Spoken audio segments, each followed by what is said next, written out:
दोस्तों ये जॉब को लेके एक बहुत ही बड़ा अपडेट है। अगर आपने बीएससी नर्सिंग किया है, आपने जीएनएम किया है, तो आपके लिए एक गोल्डन अपॉर्चुनिटी हो सकती है। आज इस वीडियो में हम बात करेंगे कुछ वैकेंसीज के बारे में। वैकेंसीज देखिए कहाँ पर निकली है। किंग जॉर्ज मेडिकल यूनिवर्सिटी जो लखनऊ में है।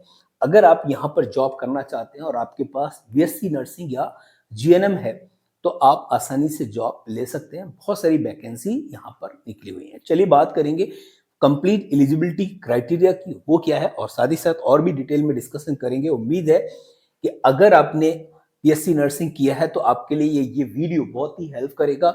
आसानी से आप जॉब ले सकते हैं। वैसे तो आपको पता होना चाहिए कि अगर आप या आपके रिलेटिव में किसी ने भी बीएससी नर्सिंग या जीएनएम किया है तो आपको जॉब की कमी नहीं है।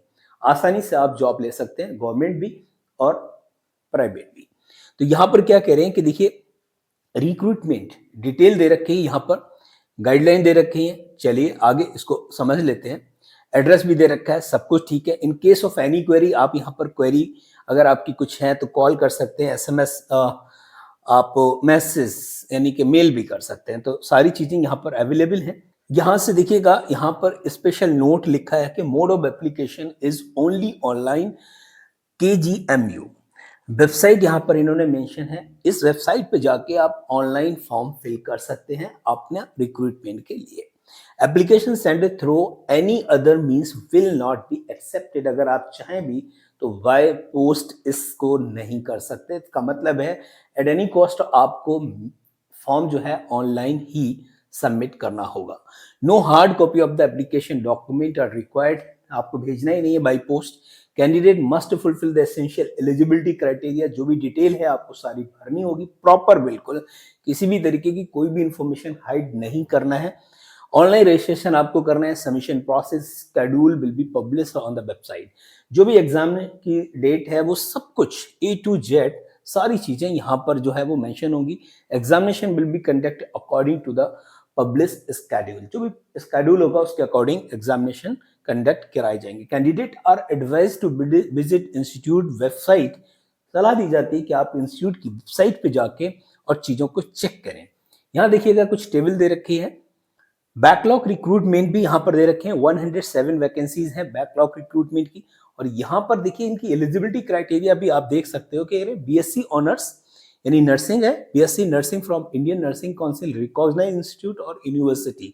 और कह रहे हैं कि बीएससी या पोस्ट सर्टिफिकेट नहीं, पोस्ट बेसिक बीएससी नर्सिंग अगर आपने किया है then okay, from the Indian Nursing Council recognised institute और university, registered as a nurse and midwife in state और इंडियन नर्सिंग काउंसिल। इसका मतलब यह है कि अगर आपने बीएससी किया है तो बीएससी के साथ साथ आपको रजिस्ट्रेशन भी लेना होगा। अगर रजिस्ट्रेशन नहीं किया है तो फिर आप इसमें नहीं बैठ सकते। दूसरा कह रहे हैं अगर आपने ये किया है तो इशो के दूसरी एलिजिबिलिटी क्राइटेरिया क्या है। जीएनएम अगर आपने किया है और जीएनएम का रजिस्ट्रेशन आपने ले रखा है और साथ ही साथ कह रहे हैं कि 2 ईयर का एक्सपीरियंस अगर आपके पास है तो वो भी कम से कम 50 बेडेड हॉस्पिटल के अंदर, तो आप एलिजिबल होंगे। यानी जीएनएम प्लस 2 ईयर एक्सपीरियंस अगर है तब भी आप इस फॉर्म को फिल कर सकते हैं। आपने बीएससी और प्लस रजिस्ट्रेशन किया तब भी आप फॉर्म को फिल कर सकते हैं। दूसरी वैकेंसी की अगर हम बात करें जनरल रिक्रूटमेंट में, वो भी देखिए एलिजिबिलिटी क्राइटेरिया दोनों के लिए बिल्कुल सेम है, बिल्कुल कंफ्यूज नहीं होना है। वैकेंसीज यहाँ पे दे रखी है। ओबीसी के लिए, एससी एसटी, यूआर और ईडब्ल्यूएस, सबके लिए अलग अलग उन्होंने वैकेंसीज को मेंशन किया हुआ है। देखिए फीस की अगर हम बात करें, अगर आप फीस के लिए अगर अप्लाई करना चाह रहे हैं तो यूआर, ओबीसी और ईडब्ल्यूएस टोटल फीस जो है 2360 रुपीज, यानी कि 360 जो है आपका जीएसटी लग रहा है और 2000 इसकी एप्लीकेशन फीस है। एससी एसटी के लिए आपका 1416 रुपीज है। तो ये आपको ध्यान रखना है। ये बेसिक चीजें आप बाकी में अगर जॉब लेना चाह रहे हैं और बीएससी नर्सिंग आपने किया है, जीएनएम किया है, रजिस्ट्रेशन आपके पास है, जीएनएम के बाद भी 2 ईयर का एक्सपीरियंस है 50 बेडेड हॉस्पिटल में, देन आप इसको अप्लाई करें और अपनी जॉब सिक्योर करें। वैसे यहाँ पर देखिएगा दिव्यांग पर्सन है, डिसेबिलिटी 4%, यहाँ पर कुछ रिजर्वेशन दे रखा है। एक्स सर्विसमैन को भी 5% का है। Dependent of the freedom fighter है 2% है। फीमेल जेंडर है उसका 20%। तो बहुत अच्छी बात है कि आपको कुछ रिजर्वेशन भी मिल रहे हैं। एलिजिबिलिटी क्राइटेरिया मैंने आपके साथ डिस्कस करी दी है, बाकी चीज़ें मुझे नहीं लगता कुछ और।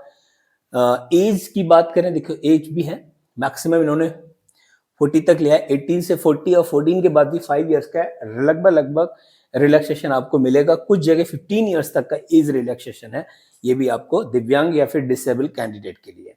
तो ये आप अच्छे से इसको रीड भी कर लीजिएगा एक बार जब आप फॉर्म फिल करें। फॉर्म फिल करने के साथ साथ इसको अच्छे से रीड करना है, देन आपको फॉर्म फिल करना है, ये आपको ध्यान रखना है। ऑनलाइन एप्लीकेशन है, ऑनलाइन आपको फॉर्म फिल करना होगा, है ना। रिसीविंग क्रेडेंशियल आपको मिलेंगे ही, साइन इन करके कंप्लीट एप्लीकेशन कंप्लीट करके पेमेंट करके और फाइनल सबमिशन पे क्लिक करके आपका फॉर्म सबमिट हो जाएगा और आपको आगे के लिए एडमिट कार्ड भी मिलेगा और देन आपको एग्जाम देने होंगे। तो यहाँ पर कुछ इंपॉर्टेंट बात यह करें, कॉमन रिक्रूटमेंट टेस्ट के लिए 60 marks on subject corresponding to the required qualification level. तो 60%, 10 marks of the general English, 10 marks of the general knowledge और 10 marks of the reasoning, 10 marks of mathematical aptitude.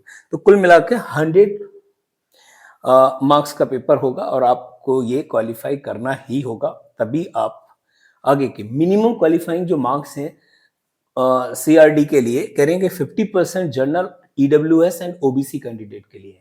मान के चलें कि इसका मतलब यह है कि अगर 100 क्वेश्चन है तो 50 क्वेश्चन आपको सही होने चाहिए। 45% SC ST के लिए है। ये एक अच्छी बात यह है कि बहुत ज़्यादा हाई लेवल का नहीं है, तो पासिंग के लिए आपको 50% मार्क्स लाने आई थिंक आप ला सकते हो आसानी से, अगर आपने BSc और JNM सीरियसली किया हुआ है तो।